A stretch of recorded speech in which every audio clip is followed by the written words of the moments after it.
জল্পনা ছিলই, শেষ পর্যন্ত জল্পনায় ইতি। বিহারের মুখ্যমন্ত্রীর কুর্সি ছেড়ে রাজ্যসভাতেই যাচ্ছেন নীতিশ। আজ মনোনয়ন পেশ করলেন, অমিত শাহ পাশে ছিলেন। নীতিশ বলছেন যে তার রাজ্যসভায় যাওয়ার ইচ্ছা ছিল বহুদিনের, আর বিরোধীরা বলছেন বিজেপির চাপে শেষ পর্যন্ত মাথা নত করতেই হলো নীতিশ কুমারকে।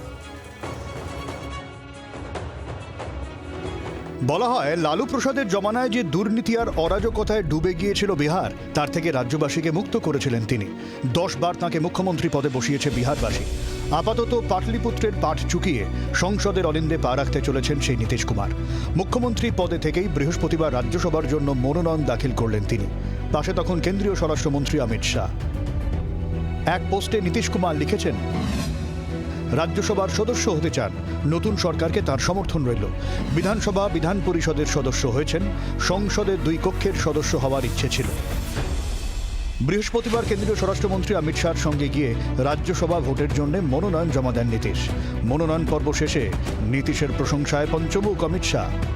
सांसद, मुख्यमंत्री, केंद्रीय मंत्री रहते हुए उनके कुर्ते पर कभी दाग नहीं लगा। पूरा जीवन भ्रष्टाचार के आरोप लगने बगैर इतना लंबा राजनीतिक सफर शायद ही किसी राजनेता ने तय किया हो जो नीतीश कुमार जी ने किया है। हमेशा নীতিশের এই দিল্লি যাত্রা কিন্তু সহজে মানতে পারছেন না জেডিইউ কর্মী সমর্থকরা।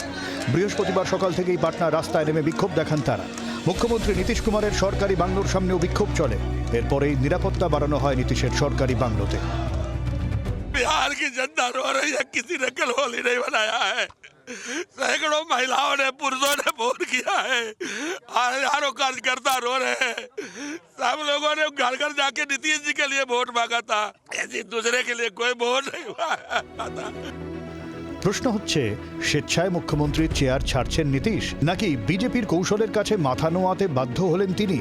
বিরোধী নেতাদের অনেকেরই দাবি, মহারাষ্ট্রে বিজেপি যা করেছে, কৌশলে সে পথে হেঁটে মুখ্যমন্ত্রী পদের দখল নিল বিজেপি।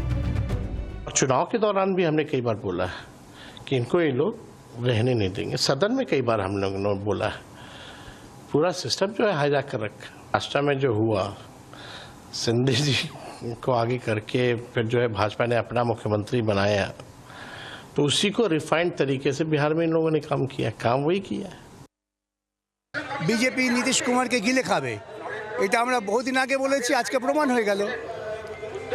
নীতিশ কুমার তো ভাবেননি কিভাবে মহারাষ্ট্রে ওই সিন্ধেকে গিলে খেয়েছে, এখন ওকে গিলে খেলো।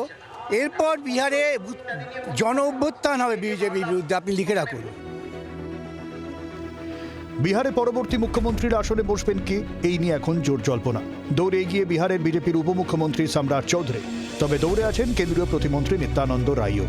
একই সঙ্গে জল্পনা, রাজনীতিতে সদ্য যোগ দেওয়া নীতিশ পুত্র নিশান্ত কুমার বিহারের নতুন উপমুখ্যমন্ত্রী হতে পারেন। কিন্তু যিনি কোনোদিনও ভোটে জেতেননি, রাজনীতির সঙ্গে যার যোগাযোগই নেই, তাকে রাতারাতি উপমুখ্যমন্ত্রী করে দেওয়া যায়? ব্যুরো রিপোর্ট, জি 24 ঘন্টা। বাংলার আওয়াজ, বাঙালির আবেগ, জি 24 ঘন্টা।